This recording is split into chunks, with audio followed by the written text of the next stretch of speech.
ಎಲ್ಲರಿಗೂ ಸುಸ್ವಾಗತ. ನಿನ್ನೆ ಪರಿಶಿಷ್ಟ ಜಾತಿ ಒಳ ಮೀಸಲಾತಿಯ ಬಗ್ಗೆ, ವರ್ಗೀಕರಣದ ಬಗ್ಗೆ ಒಂದು ವಿಡಿಯೋವನ್ನು ಮಾಡಿದ್ದೆ. ಅದಕ್ಕೆ ಸಂಬಂಧಪಟ್ಟಂತೆ ಹಲವಾರು ಜನ ವಿವಿಧ ರೀತಿಯ ಪ್ರಶ್ನೆಗಳನ್ನ ಕೇಳಿ ಅನುಮಾನಗಳನ್ನ ವ್ಯಕ್ತಪಡಿಸಿದ್ದಾರೆ. ಜಾತಿ ಗಣತಿ ಹಾಗೂ ಈ ಸಮೀಕ್ಷೆ ಎರಡೂ ಒಂದೇನಾ ಅಂತ ಕೇಳ್ತಾ ಇದ್ರು.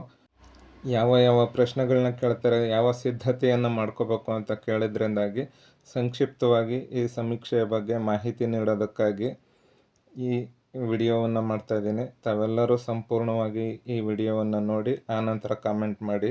ಬರೀ ಟೈಟಲ್ ನೋಡಿ ಯಾರೂ ಕಾಮೆಂಟ್ ಮಾಡೋದಕ್ಕೆ ಹೋಗಬೇಡಿ. ಅಧಿಕೃತ ದಾಖಲೆಗಳನ್ನೇ ತಮ್ಮ ಮುಂದೆ ಇಡ್ತಾ ಇದ್ರು ಸಹ ಕೆಲವರು ನಿನಗೆ ಯಾರು ಹೇಳಿದವರು, ನಿನಗೆಲ್ಲಿ ಮಾಹಿತಿ ಬಂತು ಅಂತೆಲ್ಲ ಕಾಮೆಂಟ್ ಮಾಡ್ತಾ ಇದ್ದಾರೆ. ಸಂಪೂರ್ಣ ವಿಡಿಯೋ ನೋಡಿ ಆನಂತರ ನಿಮಗೇನಾದರೂ ಸಂದೇಹಗಳಿದ್ದರೆ ಮಾತ್ರ ಕಾಮೆಂಟ್ ಮಾಡಿ. ಮೊದಲು ಸಬ್ಸ್ಕ್ರೈಬ್ ಮಾಡಿಕೊಂಡು ಮರೆಯದೆ ಲೈಕ್ ಮಾಡಿ, ಶೇರ್ ಮಾಡಿ. ನೀವೇನಾದ್ರೂ ಮೊದಲನೇ ಬಾರಿಗೆ ನಮ್ಮ ವಿಡಿಯೋನ ನೋಡ್ತಿದ್ರೆ ದಯವಿಟ್ಟು ನಮ್ಮ ಚಾನೆಲ್ನ ಸಬ್ಸ್ಕ್ರೈಬ್ ಮಾಡ್ಕೊಳ್ಳಿ. ಹಾಗೆ ಈ ವಿಡಿಯೋನ ಲೈಕ್ ಮಾಡಿ. ನೀವು ಹೆಚ್ಚು ಲೈಕ್ ಮಾಡಿದ ಹಾಗೆ ನಮಗೆ ಹೆಚ್ಚು ಪ್ರೋತ್ಸಾಹ ಸಿಗುತ್ತೆ ನಿಮಗೆ ಇನ್ಫಾರ್ಮೇಶನ್ ಕೊಡೋದಕ್ಕೆ.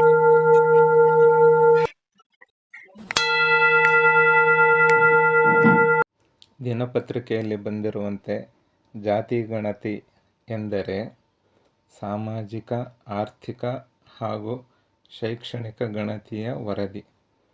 ಮೇ 5ರಿಂದ ಮಾಡಬೇಕಾಗಿರುವಂತಹ ಗಣತಿಗೂ ಸಂಬಂಧವಿರುವುದಿಲ್ಲ. ಮೇ 5ರಿಂದ ಪರಿಶಿಷ್ಟ ಜಾತಿಯ ಒಳ ಮೀಸಲಾತಿ ವರ್ಗೀಕರಣಕ್ಕಾಗಿ ಸಮೀಕ್ಷೆ ಮಾಡಬೇಕಾಗಿರುತ್ತೆ. ಈ ಬಗ್ಗೆ ಹೆಚ್ಚಿನ ವಿವರಗಳನ್ನು ಈ ಹಿಂದಿನ ಸಂಚಿಕೆಯಲ್ಲೇ ತಿಳಿಸಿದ್ದು. ಯಾರಾದರೂ ನೋಡಿಲ್ಲ ಅಂತಂದರೆ ಅದರ ಲಿಂಕನ್ನು ಡಿಸ್ಕ್ರಿಪ್ಷನ್ ಬಾಕ್ಸ್ನಲ್ಲಿ ಕೊಟ್ಟಿರ್ತೀನಿ, ತಾವು ಅಲ್ಲಿಂದ ನೋಡಬಹುದಾಗಿರುತ್ತೆ. ಮೇ 5ರಿಂದ ಮಾಡಬೇಕಾಗಿರುವಂತಹ ಸಮೀಕ್ಷೆಯ ಬಗ್ಗೆ ಗೌರವಾನ್ವಿತ ನ್ಯಾಯಮೂರ್ತಿ ಎಚ್.ಎನ್. ನಾಗಮೋಹನ್ ದಾಸ್ ರವರ ಏಕಸದಸ್ಯ ಆಯೋಗ ನೀಡಿರುವಂತಹ ಮಧ್ಯಂತರ ವರದಿಯ ವಿಡಿಯೋ ಲಿಂಕ್ ಸಹ ಡಿಸ್ಕ್ರಿಪ್ಷನ್ ಬಾಕ್ಸ್ನಲ್ಲಿದೆ. ಅದರ ಮೂಲಕ ನೀವು ವಿಡಿಯೋವನ್ನು ನೋಡಿ. ಆಗ ಸಂಪೂರ್ಣವಾಗಿ ಈ ಸಮೀಕ್ಷೆಯ ವಿವರ, ಉದ್ದೇಶ ಅರ್ಥ ಆಗುತ್ತೆ.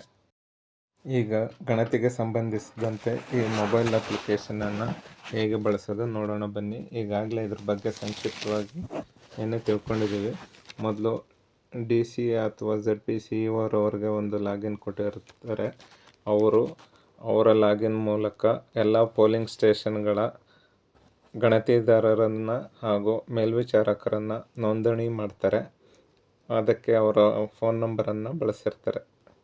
ಸಮೀಕ್ಷೆದಾರರ ಫೋನ್ ನಂಬರನ್ನು ಬಳಸಿ ಅವರಿಗೆ ಪೋಲಿಂಗ್ ಸ್ಟೇಷನನ್ನು ಅಲಾಟ್ ಮಾಡಿರ್ತಾರೆ. ಅವರಿಗೆ ಯೂಸರ್ ID, ಪಾಸ್ವರ್ಡನ್ನು ನೀಡ್ತಾರೆ. ಇದು ಜಿಲ್ಲಾ ಹಂತದಲ್ಲಿ ನಡೆಯೋ ಕಾರ್ಯ ಆಗಿರೋದ್ರಿಂದ ನಾವೇನು ಇದ್ರ ಬಗ್ಗೆ ಹೆಚ್ಚಾಗಿ ಗಮನ ಹರಿಸೋದೇನು ಬೇಕಾಗಿಲ್ಲ. ಮೊದಲು ಗಣತಿದಾರರು ಮೊಬೈಲ್ ಆ್ಯಪನ್ನು ಡೌನ್ಲೋಡ್ ಮಾಡ್ಕೋಬೇಕಾಗತ್ತೆ. ಡೌನ್ಲೋಡ್ ಮಾಡಿಕೊಂಡ ನಂತರ ಅವರ ಫೋನ್ ನಂಬರನ್ನು ಬಳಸಿ, ಜೊತೆಗೆ ಅವರ ಬೂತ್ ನಂಬರನ್ನು ಹಾಕಿ OTPಯನ್ನು ಪಡೆದುಕೊಂಡು ಲಾಗಿನ್ ಆಗಬೇಕಾಗತ್ತೆ. ಲಾಗಿನ್ ಆದ ನಂತರ ಸ್ಟಾರ್ಟ್ ಸರ್ವೆ ಕಂಪ್ಲೀಟೆಡ್ ಲಿಸ್ಟ್ ಅಂತ ಬರುತ್ತೆ. ಅದರಲ್ಲಿ ಸ್ಟಾರ್ಟ್ ಸರ್ವೆಯನ್ನು ಸೆಲೆಕ್ಟ್ ಮಾಡ್ಕೊಳ್ಳಿ. ಅಲ್ಲಿ 2 ಬಾಕ್ಸ್ ಇರುತ್ತೆ. ಮೊದಲನೇ ಬಾಕ್ಸಲ್ಲಿ ಸೆಲೆಕ್ಟ್ ದ ಆಪ್ಷನ್ ಅಂತ ಇರುತ್ತೆ. ಅಲ್ಲಿ ಆಧಾರ್ ಕಾರ್ಡ್ ಅಥವಾ ರೇಷನ್ ಕಾರ್ಡ್ ಅಂತ ಇರುತ್ತೆ. ಅದರಲ್ಲಿ ನೀವು 2ರಲ್ಲಿ ಒಂದನ್ನು ಸೆಲೆಕ್ಟ್ ಮಾಡಬೇಕಾಗತ್ತೆ. ಆ ನಂತರ 2ನೇ ಬಾಕ್ಸ್ನಲ್ಲಿ ಆಧಾರ್ ಕಾರ್ಡ್ ಸೆಲೆಕ್ಟ್ ಆಗಿದರೆ ಆಧಾರ್ ಕಾರ್ಡ್ ನಂಬರ್ ಅಥವಾ ರೇಷನ್ ಕಾರ್ಡ್ ಸೆಲೆಕ್ಟ್ ಆಗಿದರೆ ರೇಷನ್ ಕಾರ್ಡ್ ನಂಬರನ್ನು ಎಂಟ್ರಿ ಮಾಡಿ ಸಬ್ಮಿಟ್ ಮಾಡಬೇಕಾಗತ್ತೆ. ಸಬ್ಮಿಟ್ ಮಾಡಿದ ನಂತರ ಮುಂದಿನ ಪೇಜ್ ತೆರೆದುಕೊಳ್ಳುತ್ತೆ. ಈ ಪುಟದಲ್ಲಿ ಬರುವಂತಹ ಸೂಚನೆ ಮುಖ್ಯವಾಗಿರುತ್ತೆ. ಇದನ್ನು ನಾವು ಗಮನಿಸಲೇಬೇಕು. ನಾವು ರೇಷನ್ ಕಾರ್ಡ್ ಅಥವಾ ಆಧಾರ್ ಸಂಖ್ಯೆಯನ್ನು ಹಾಕಿದಾಗ ಆ ಕುಟುಂಬದ ಸದಸ್ಯರ ವಿವರ ಬಂದಿರುತ್ತೆ. ಆ ನಂತರ ನೋಟ್ ಬರುತ್ತೆ, ಕುಟುಂಬದಲ್ಲಿ ಜಾತಿ ವರ್ಗ ಲಭ್ಯವಿಲ್ಲ. ಈ ಪಡಿತರ ಚೀಟಿಯು ಸಮೀಕ್ಷೆ ಮಾನ್ಯತೆ ಪಡೆದ ಜಾತಿ ವರ್ಗಕ್ಕೆ ಸೇರಿದ್ದರೆ ಮಾತ್ರ ಮುಂದುವರಿಯಿರಿ, ಇಲ್ಲದಿದ್ದರೆ ರದ್ದುಗೊಳಿಸಿ ಅಂತ ಬಂದಿರುತ್ತೆ. ನಾವು ಸಮೀಕ್ಷೆ ಮಾಡಬೇಕಾಗಿದ್ದರೆ ಕಂಟಿನ್ಯೂ ಕೊಡಬೇಕು, ಅಥವಾ ಆ ಕುಟುಂಬ ಸಮೀಕ್ಷಾ ವ್ಯಾಪ್ತಿಗೆ ಬರಲ್ಲ ಅಂತಂದರೆ ಕ್ಯಾನ್ಸಲನ್ನು ಕೊಡಬೇಕಾಗತ್ತೆ. ಅಂದರೆ ರೇಷನ್ ಕಾರ್ಡ್ ಅಥವಾ ಆಧಾರ್ ಕಾರ್ಡ್ ಕಡ್ಡಾಯವಾಗಿ ಈ ಸಮೀಕ್ಷೆಗೆ ಬೇಕಾಗತ್ತೆ. ನಾವು ಕಂಟಿನ್ಯೂ ಕೊಟ್ಟು ಮುಂದುವರೆದರೆ ಅಲ್ಲಿ ಕುಟುಂಬದ ಸದಸ್ಯರ ಹೆಸರನ್ನು ಸೇರಿಸಿ ಅಂತ ಆಪ್ಷನ್ ಇರುತ್ತೆ. ಈಗಾಗಲೇ ಫೆಚ್ ಆಗಿರುವಂತಹ ಡೀಟೇಲ್ಸ್ನಲ್ಲಿ ಯಾವುದಾದ್ರೂ ಸದಸ್ಯರು ಬಿಟ್ಟೋಗಿದ್ರೆ ಅವರ ಹೆಸರು, ಡೇಟ್ ಆಫ್ ಬರ್ತ್, ಜೆಂಡರ್ ರಿಲೇಷನ್ಶಿಪ್ಪನ್ನು ಆಯ್ಕೆ ಮಾಡಿ ಓಕೆಯನ್ನು ಕೊಡಬೇಕಾಗತ್ತೆ. ಹೀಗೆ ಆ ಕುಟುಂಬದ ಎಲ್ಲ ಸದಸ್ಯರನ್ನು ಸೇರಿಸಿ ಕಂಟಿನ್ಯೂ ಬಟನನ್ನು ಒತ್ತಿದರೆ ಮುಂದಿನ ಪುಟ ತೆಗೆದುಕೊಳ್ಳುತ್ತೆ. ಅದರಲ್ಲಿ ಕುಟುಂಬದ ಮುಖ್ಯಸ್ಥರನ್ನು ಆಯ್ಕೆ ಮಾಡಬೇಕು. ಕುಟುಂಬದ ಮುಖ್ಯಸ್ಥರಾಗಿ ಪುರುಷರನ್ನೇ ಆಯ್ಕೆ ಮಾಡಬೇಕು. ಪುರುಷರು ಯಾರೂ ಇಲ್ಲದೆ ವಿಧವೆ ಮಹಿಳೆಯರೇ ಇದ್ದರೆ ಅವರನ್ನು ಆಯ್ಕೆ ಮಾಡಿ ಸಬ್ಮಿಟ್ ಮಾಡಿ. ಆಗ ಮುಂದಿನ ಪುಟ ತೆರೆದುಕೊಳ್ಳುತ್ತೆ. ಅದರಲ್ಲಿ ಕೆಲವು ವಿವರಗಳು ಫೆಚ್ ಆಗಿರುತ್ತೆ. ರೇಷನ್ ಕಾರ್ಡ್, ಜಿಲ್ಲೆ, ಆನಂತರ ಜಿಲ್ಲೆಯ ಸಂಕೇತ, ತಾಲೂಕು ಹೆಸರು, ತಾಲೂಕು ಸಂಕೇತವನ್ನು ನಮೂದಿಸಬೇಕಾಗತ್ತೆ. ಊರಿನ ಹೆಸರನ್ನು ನಮೂದಿಸಿ ನೆಕ್ಸ್ಟ್ ಕೊಡಬೇಕು. ನೆಕ್ಸ್ಟ್ ಕೊಟ್ಟ ನಂತರ ಗ್ರಾಮದ ಸಂಕೇತ, ವಾರ್ಡ್ ಸಂಖ್ಯೆ, ಮನೆ ಸಂಖ್ಯೆ, ಕುಟುಂಬದ ಕ್ರಮ ಸಂಖ್ಯೆ, ವಿಧಾನಸಭಾ ಕ್ಷೇತ್ರ, ಅಂಚೆ ವಿಳಾಸ ಇಷ್ಟೆಲ್ಲ ಮಾಹಿತಿಯನ್ನು ಭರ್ತಿ ಮಾಡಿ ಯಾರು ಮಾಹಿತಿಯನ್ನು ನೀಡ್ತಾ ಇರ್ತಾರೋ ಆ ಕುಟುಂಬದ ಸದಸ್ಯರ ಫೋಟೋವನ್ನು ಅಪ್ಲೋಡ್ ಮಾಡಿ ನೆಕ್ಸ್ಟ್ ಕೊಡಿ.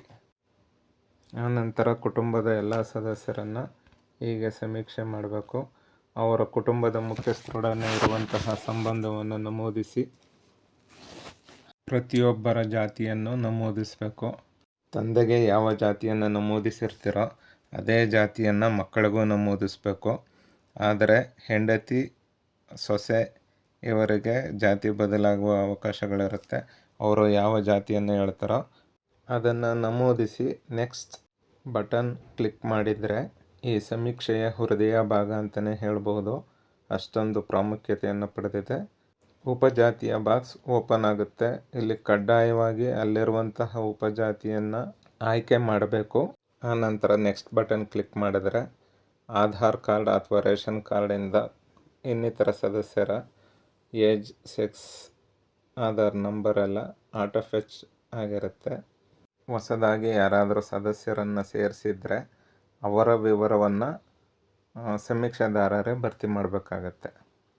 ಆನಂತರ ಮುಂದಿನ ಪುಟದಲ್ಲಿ ಅವರು ಶಾಲೆಗೆ ಸೇರಿದ್ದರ ಬಗ್ಗೆ, ವ್ಯಾಸಂಗದ ಬಗ್ಗೆ ಮಾಹಿತಿಯನ್ನು ಭರ್ತಿ ಮಾಡಬೇಕು. ಅವರೇನಾದರೂ ಡ್ರಾಪ್ಔಟ್ ಆಗಿದ್ದರೂ ಸಹ ಕಾರಣ ಸಹಿತ ಮಾಹಿತಿಯನ್ನು ಭರ್ತಿ ಮಾಡಿ ನೆಕ್ಸ್ಟನ್ನು ಕ್ಲಿಕ್ ಮಾಡಬೇಕು.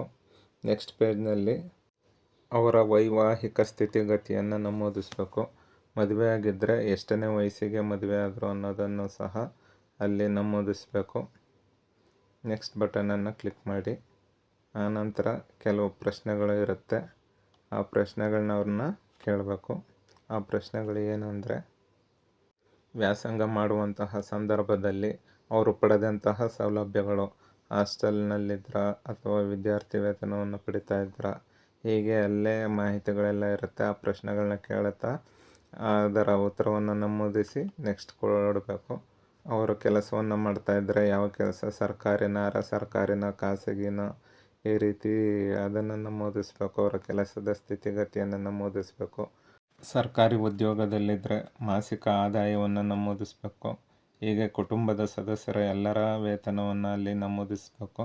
ಆನಂತರ ಅವರು ಖಾಸಗಿಯಲ್ಲಿ ಕೆಲಸ ನಿರ್ವಹಿಸ್ತಾ ಇದ್ದಾರಾ ಅಥವಾ ವೈಯಕ್ತಿಕವಾಗಿ ಸ್ವಯಂ ಉದ್ಯೋಗವನ್ನು ಮಾಡ್ತಾ ಇದ್ದಾರಾ ಅಥವಾ ಹೊರಗುತ್ತಿಗೆಯ ಆಧಾರದ ಮೇಲೆ ಕೆಲಸ ಮಾಡ್ತಾ ಇದ್ದಾರಾ, ಹೀಗೆ ಅವರ ಉದ್ಯೋಗ ಸ್ಥಿತಿಯನ್ನು ನಮೂದಿಸಬೇಕು.